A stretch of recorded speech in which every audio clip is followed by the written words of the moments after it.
Welcome back to another edition of Down and Back of CornDoug, another one in our series of Canadian Cornhole Leagues. We've got Travis and Scott here from the Wallaceburg Cornhole League, one of the newest ones in Ontario. But first, getting down to a couple things of business. As always, check out the show sponsors, octanecornhole.com. Use discount code CornDoug, get yourself 10% off of that. Then, when you're done getting your bags and your jerseys and your shirts, head over to myearfund.com, get yourself some earbuds, even a pill to listen to your music. Using that on myearfund.com, discount code CornDoug for that as well. Get yourself 20% off of that. And as always, check out JC Cornhole. And as I say, I'm not sure. You just talk to Jamie. He probably will charge you more if you mention my name, but who knows? But just check him out, JC Cornhole. He's also got the Octane Beaver bags that he sells through there. So, without further ado, we got Travis and Scott from the newest Cornhole League in Ontario, Wallaceburg Cornhole. Guys, how you doing? Good, great. How about yourself? Not too bad after a long weekend of watching cornhole on my phone, on the computer. There was so much stuff going on down in Florida. It really sucks that we can't do anything up here. Yes, it does. Yeah, it's amazing what I see online on Facebook and ESPN. States is just going as normal, cornhole every day. We can't even throw a bag. Well, exactly, yeah. But hopefully, we're recording this on Monday. We got a little okay news, kind of mixed message today. So hopefully we can get back throwing maybe 2 weeks or so. But so you guys got the newest league started out here. How did you guys get your start in cornhole? You want to go ahead, Scott? I'll go.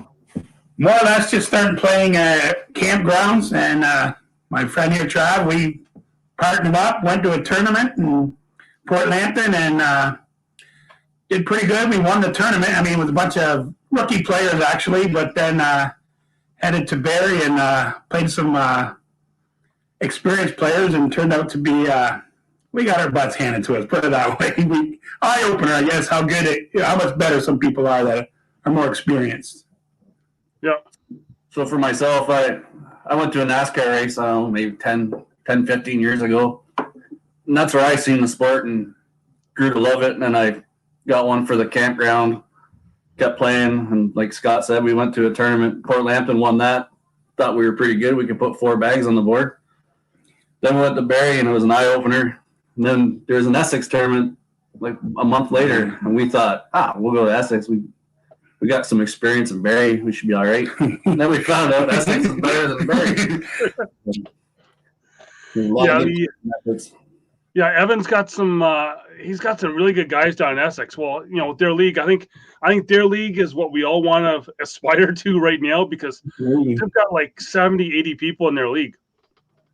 Yeah, absolutely. It was a big eye opener, and that's where we decided. Well, we need something in Wallaceburg because we were traveling all over the place, just trying to find a spot to throw some bags, and that's how we started our league.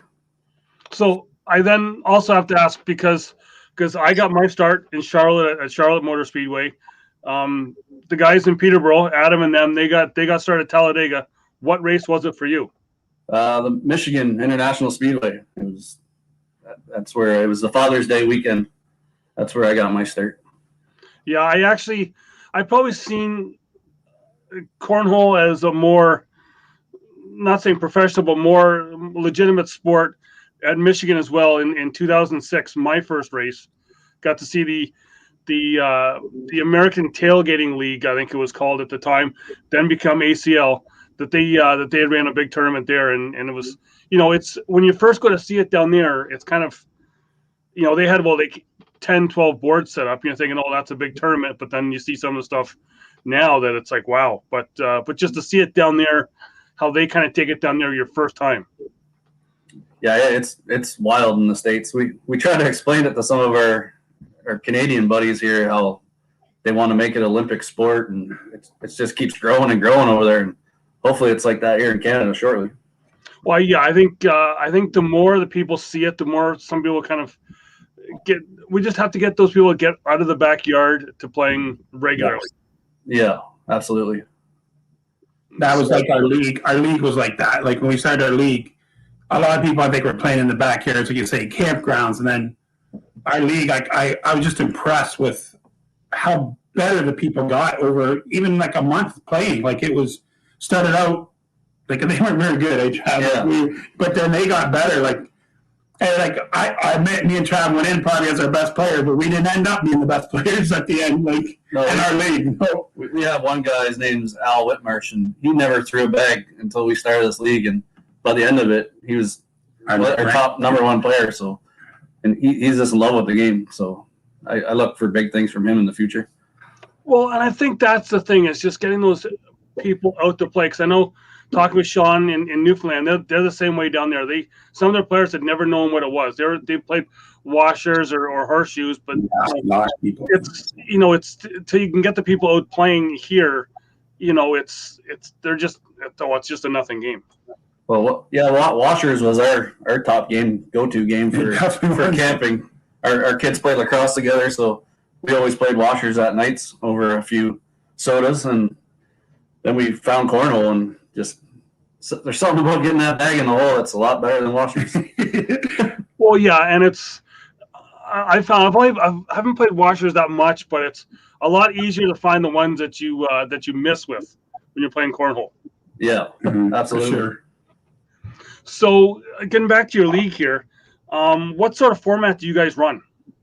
We run Scoreholio. We thought it would be the best to start with to try to get people interested, and it's not just like if me and Scott were to team up and beat up on new players, they wouldn't come back. So we figured if we did Switcholio, everybody would get a new partner, play with some good guys one week, not so good guys next week, but everyone seemed to have fun and enjoyed it, and I think we're going to have a lot of returning players. We got lots of compliments from the people, like saying, oh, I can't, when it went down because of COVID, and it was, man, they just couldn't wait to get back. Come on, when can we get back? When can we get back? You guys did a good job, and everybody's like it as a night out, but I really think a lot of people are falling in love with the game. People are buying boards. Like we got a local guy here in town that makes boards for us, and he's swamped with orders from everybody, so. Yeah, and that's the thing. And like I said, you getting those new people out is once you can get them playing, you've got them hooked and addicted to playing, because it just you want to kind of, not saying beat yourself each time, but just do better, but it's just you just want to play more. Yeah, absolutely. Like me and Trav were playing every day. Like I'd go to his house or he'd be in my backyard and we were just playing every day. Like throwing bags.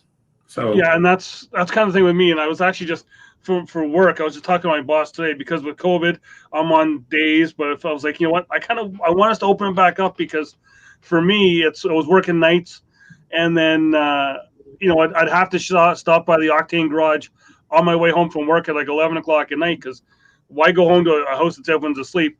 I can play cornhole till like 3 a.m, match up, do my thing there, and but it's just because you get that addicting, and you want to keep playing more and more once you start. Yeah, absolutely. Yeah. You just want to get better. I want to compete with you guys in Essex, but it's hard trying to run it too and get better. But that's an excuse I have, I guess. Well, and talking with Matt with KW, he was the same way, because he was just so focused on that first starting up to try and get it going, and then once we didn't have Scoreholio when we first started. You having Scoreholio, that because Ben's software is just amazing, because it does everything for you. Oh, it's incredible. Like I don't think we'd be able to run that smooth if we didn't have it. And I have to admit, just to add to that, I was against him using Scoreholio because I'm kind of a stats guy. I like to do all that stuff myself. But when I seen him do it, I was like, oh my God, Chad, yes, this is exactly what we should be doing, because now I don't do it. He does most of it, and I get to focus on playing. So yeah, and it's it keeps track of it kind of keeps track of your stats as well too. Yeah. Right. Yes, that's that. Yeah. I don't like it because there's like a whole bunch of L's on the bottom of mine, but it's still, it's that fun. Ben it's just got a great thing going. He's supposed to come back on the show, but I don't want him sitting on the beach again with his boards the way he had them set up. But and the thing I like with it is people can have fun with it, because they send out those messages with if you've won or those ones that I always get when I lose. But it's just you all have a fun laugh because of those messages that you get. For sure. Yeah, I like the fact that you don't even know what's running in the background, and it runs itself. Like even we both can play, and you don't even realize that it's keeping track of everything. Yeah. Well, it's like we when we're camping, I'll get a phone and I'll throw Scorholio up and we got the campground thing going, right? Yeah.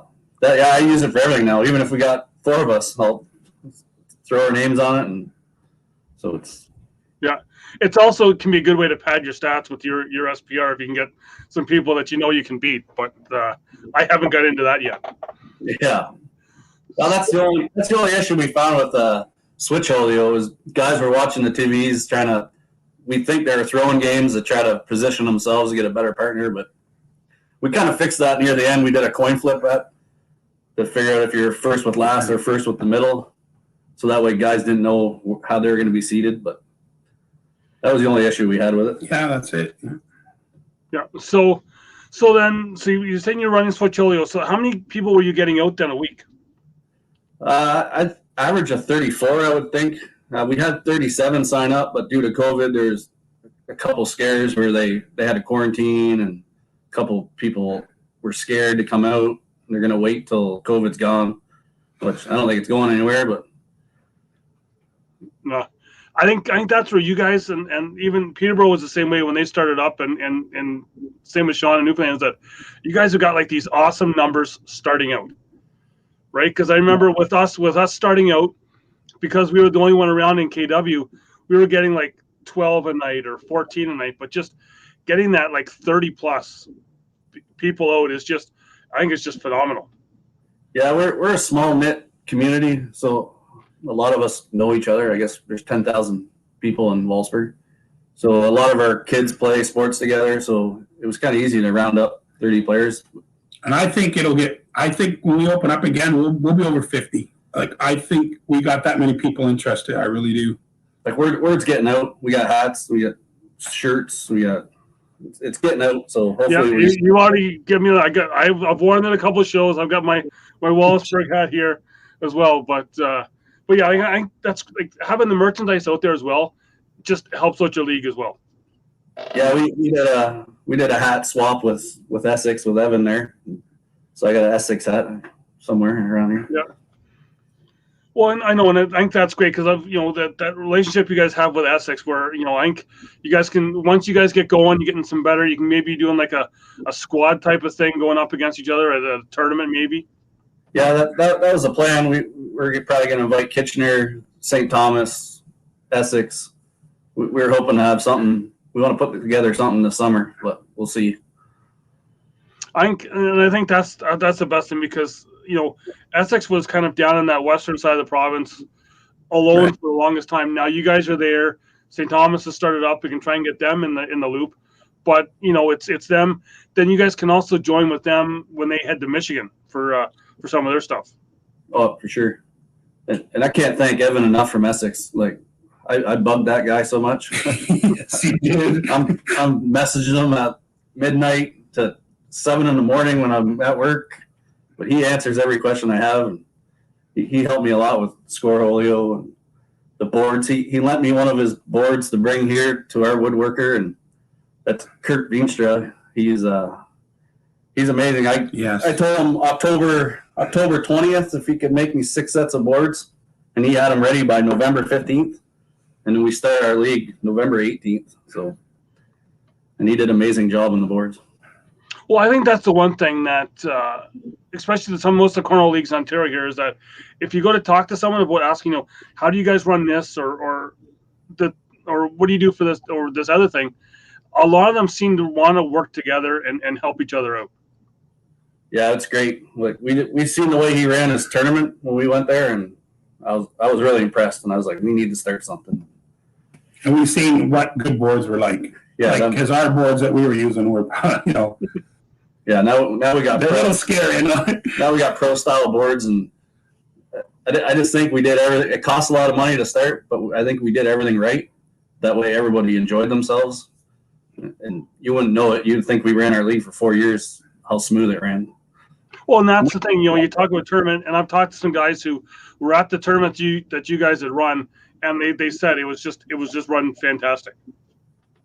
Yeah, that's good feedback. I messaged a lot of people on air to ask if there's anything else I could change, and hopefully we're going to make a few changes here. But I think all in all, it went pretty good for throwing it together in a month.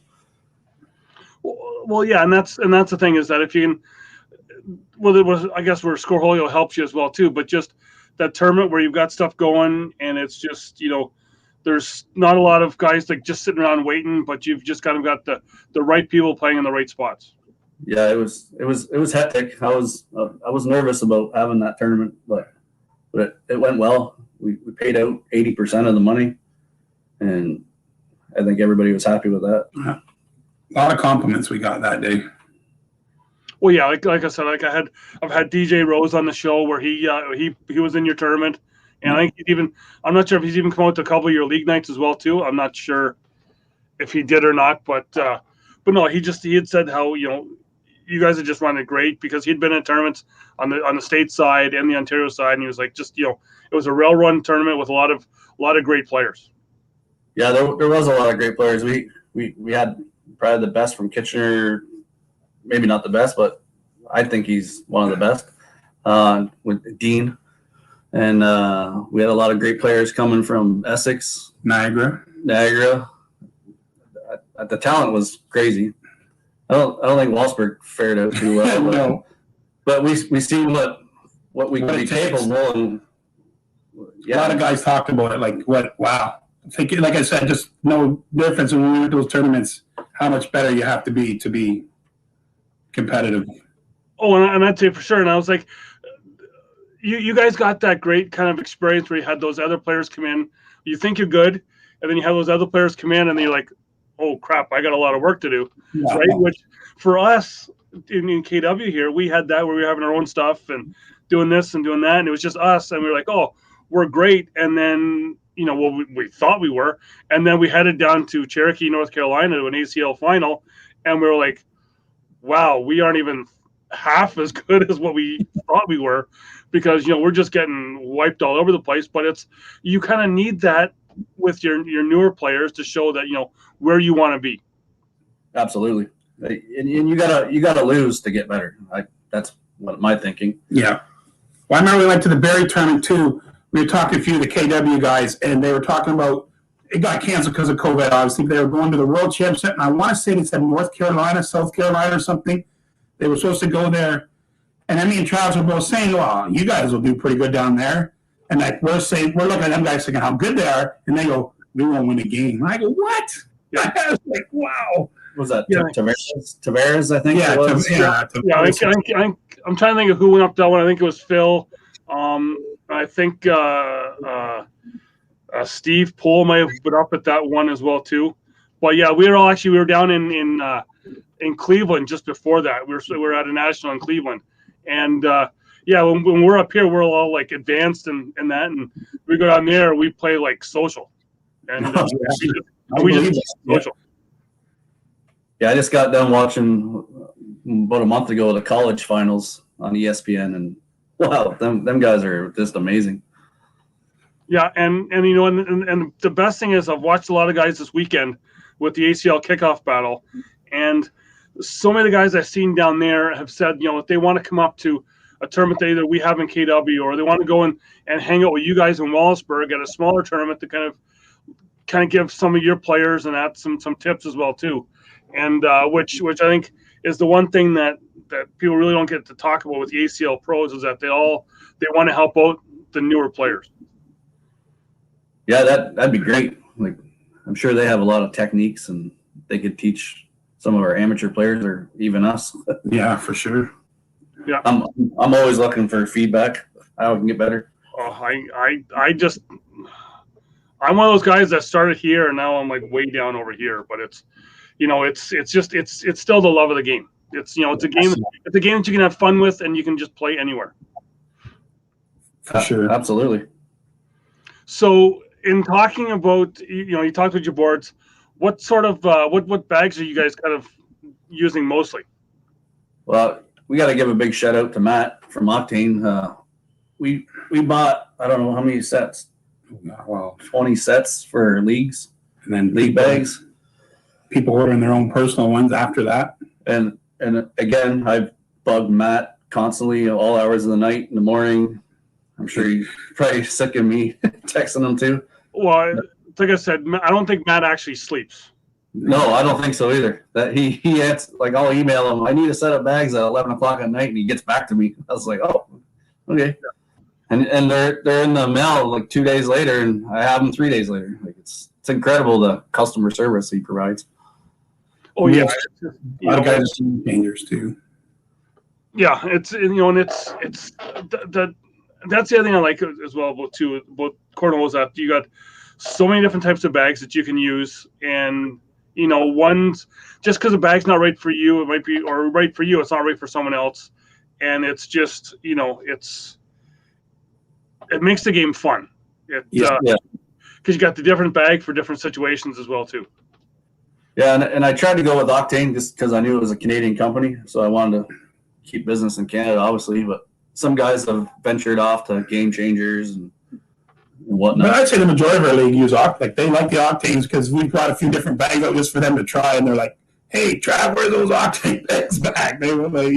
So we provided the bags this first league just to get it going because we weren't sure people wouldn't have their own bags, and we wanted to show them what good bags were. And so more and more people are ordering new bags, so it's good.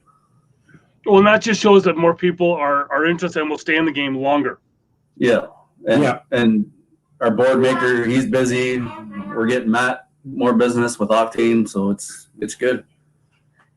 And our place where we have the league is called the Moose Lodge, and they were hurting for money because of COVID because they couldn't open, and they couldn't thank us enough we were bringing $400 in liquor sales each week. Well, that's the thing. If you want to get any bar sales up, just have like a cornhole night there, and those sales will rocket. They loved us. They said we were keeping them afloat, and they said they're going to do appreciation night when we can open back up, and they're going to give us free food and have a dance and whatnot. But. So you're playing at the Moose Lodge. What night are you guys there playing? If anyone's in the area that wants to stop by. We play Wednesday nights. We start at 7, and we're usually done by 10:30. So then, do you guys have like a sign up, or is it just like if you can come out to play, you come out and play? We had a sign up. It was what, $60 a person? Yeah, 60. Yeah. Charge $60 a person for 8 weeks. We're supposed to do 7 weeks regular season, and the 8th week would be a playoff. But that got cut short due to COVID, obviously. So we ended up getting 6 weeks in. Okay, so I want to thank you guys for doing this here with me, coming on talking about Wallaceburg Cornhole, and I'm hoping that within the next couple of weeks here, we're back able to travel, and I will be going down to check you guys out because it's on my list of places to visit and possibly do a live show from you guys talking to some of your players about what their techniques or what bags they're using or just kind of how they got the word of cornhole. Awesome. Well, when you come here, we'll have to buy an OV because that's Wallaceburg's known for their OV consumption. I'll drink anything as long as it's not something thick and I have to chew on for alcohol. But yeah. So again, thank you for doing this here, and check out Wallaceburg Cornhole and your nights again that you play. Wednesday nights at 7 when we get started. Okay, and then you're on Facebook as well. Yeah, we're on Facebook, Wallaceburg Cornhole League. And people will be able to check that. I'll tag you in the post here and everything, and give all your info on that there. But again, thank you for doing this here, and good luck in the future with your league. And for everyone else, make sure you're checking out the regular show. We'll be having a big kind of post ACL kickoff with that because a lot of news, a lot of great things that happened down there. And if you were catching my tagline before, I was saying that watch over the players throwing gas because they may just kick your ass. We see on the weekend they will now for sure kick your ass after seeing Emfer and Hasib just rail through everybody in the doubles, and even Emfer, he was just on fire all weekend. So we'll talk to that. Hopefully, maybe even get him on the show. But yeah, catch you on the regular shows, and we'll see you next week. All right. Thanks for having us.